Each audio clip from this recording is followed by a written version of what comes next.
मंच पर उपस्थित हमारे आपके और देश के बड़े नेता आदरणीय लालू प्रसाद यादव जी, जिन पर हमें और आपको विश्वास है, वो लगातार जन विश्वास यात्रा के माध्यम से आज ऐतिहासिक गांधी मैदान में ऐतिहासिक जन विश्वास महारैली के नायक नेता प्रतिपक्ष बिहार तेजस्वी प्रसाद यादव जी, कांग्रेस पार्टी के राष्ट्रीय अध्यक्ष आदरणीय मल्लिकार्जुन खड़गे जी, राहुल गांधी जी, आदरणीय राबड़ी देवी जी, महासचिव सीपीएम सीताराम येचुरी जी, डी राजा साहब, सीपीआई एमएल दीपांकर भट्टाचार्य जी, केसी वेणुगोपाल जी, जनाब अब्दुल बरी सिद्दीकी साहब, तेज प्रताप यादव जी और मंच पर उपस्थित बड़ी संख्या में इंडिया गठबंधन के सभी हमारे नेता और इस ऐतिहासिक मैदान में उपस्थित बिहार की महान जनता, पत्रकार साथियों, मैं सबसे पहले तेजस्वी जी को और उनके दल को बहुत बहुत बधाई देना चाहता हूं।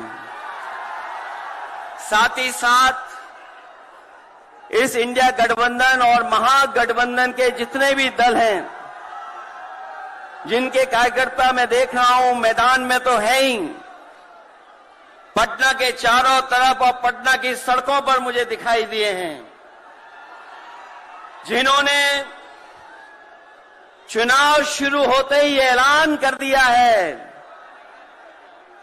कि अगर उत्तर प्रदेश 80 हराओ का नारा दे रहा है, अगर उत्तर प्रदेश 80 हराओ का नारा दे रहा है, तो बिहार भी पीछे नहीं है। 40 हराओ का नारा यहां से भी निकल करके जा रहा है। और अगर यूपी और बिहार मिलकर के 120 सीट हरा देंगे तो भारतीय जनता पार्टी का क्या होगा। मैं अभी सुन रहा था, हमारे कम्युनिस्ट पार्टी के नेता ये कह रहे थे कि समुद्र मंथन हुआ था कभी। समुद्र मंथन हमारे सभी लोगों को पता है, समुद्र मंथन के दौरान क्या हुआ है। लेकिन इस ऐतिहासिक मैदान में मैं कहना चाहता हूं कि 2024 में संविधान मंथन होने जा रहा है। एक तरफ वो लोग हैं जो संविधान बचाना चाहते हैं, संविधान के रक्षक हैं, और दूसरी तरफ वो लोग हैं जो संविधान के भक्षक हैं, संविधान को खत्म करना चाहते हैं। मैं जब बिहार आया हूं आपके बीच में, जब मैंने अखबार उठा करके देखा तो एक युवती ने जान दे दी। एक बेटी जो परीक्षा में दे करके आई थी, क्योंकि परीक्षा को रद्द कर दिया गया, पेपर लीक हो गया, जिसके कारण उसने आत्महत्या कर ली और कहा कि मां बाप से मैं माफी मांगती हूं। यह उत्तर प्रदेश में एक घटना नहीं हुई है, उससे पहले भी कई नौजवानों ने, जिनको नौकरी नहीं मिली, उन्होंने अपनी जान दे दी। जिस शेष से मैं चुन करके आता था, वहां भी एक ब्रजेश पाल बेटे ने, हमारी आपकी उम्र से कम उम्र, उस नौजवान ने पढ़ी लिखी डिग्री जो थी, उन डिग्रियों को जला करके और आत्महत्या कर ली। ये हालत है देश की। और वहां पर उत्तर प्रदेश में जहां पर से प्रधानमंत्री चुन करके जाते हैं, जनता ने भरोसा किया उन पर, उनको बहुमत दे दिया, लेकिन डबल इंजन की सरकार ने बेरोजगारी दी है। मुझे खुशी है कि तेजस्वी ने यहां पर नौकरियां दे दी, रोजगार दे दिए, और हम तो वहां 60 लाख बच्चे जिनको पेपर नहीं लिख पाए उनका हिसाब किताब लगाते हैं। उनका अगर हम बड़ा परिवार न माने, केवल 3 सदस्य परिवार के माने, बेटा और मां बाप, तो 60 का गुणा 3, 1 करोड़ 80 लाख वोट और 1 करोड़ 80 लाख लोगों को अगर हमने भाग दे दिया 80 लोकसभा से, तो केवल उत्तर प्रदेश में 2,25,000 हर लोकसभा में वोट कम हो गया है। लेकिन तेजस्वी ने बिहार में पलट करके दूसरा काम किया। अभी 3 लाख नौकरी दी, हिसाब लगा लो कितने परिवारों का जीवन बदला। और सोचो 10 लाख नौकरी मिल जाती तो कितना परिवारों का भविष्य बदल जाता। इसलिए जो लोग कहते हैं कि परिवार वाले हम लोग हैं,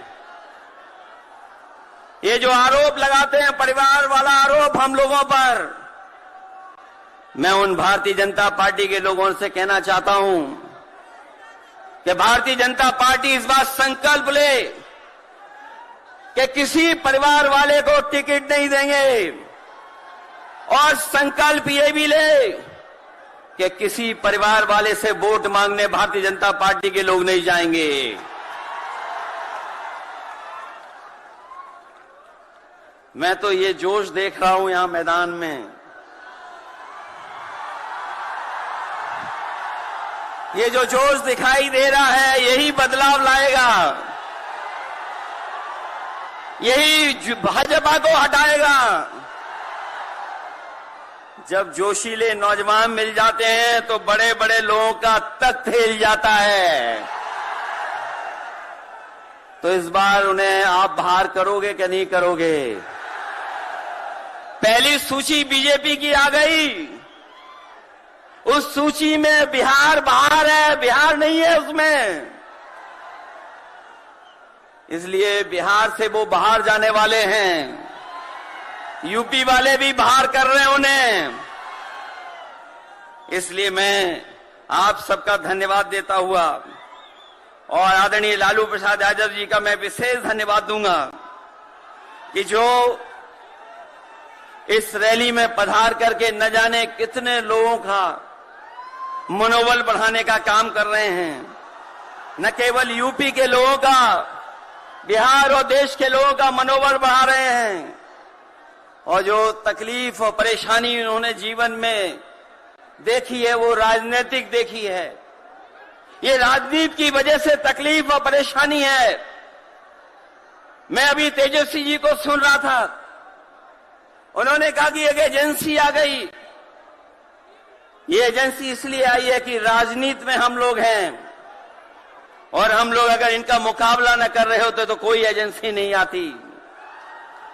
उन्हें डर है कि ये ताकत मिलकर के, ये गठबंधन बन करके उनको हटाने का काम करेगा।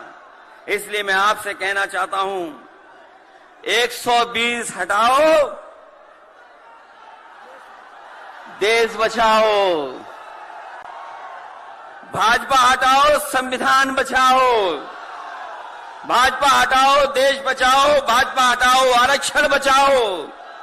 भाजपा हटाओ, नौकरी पाओ। भाजपा हटाओ, संकट मिटाओ। मैं इन्हीं शब्दों के साथ मैं सभी लोगों का बहुत बहुत धन्यवाद और आभार प्रकट करना चाहता हूं, इस उम्मीद और इस भरोसे के साथ कि जब कभी हम लोग अगली बार मिलेंगे तो ये डबल इंजन की सरकार बाहर होगी, यूपी से लेकर के बिहार तक भारतीय जनता पार्टी बाहर होगी। बहुत बहुत धन्यवाद आपका। शुक्रिया अखिलेश भाई। अब मैं आग्रह करूंगा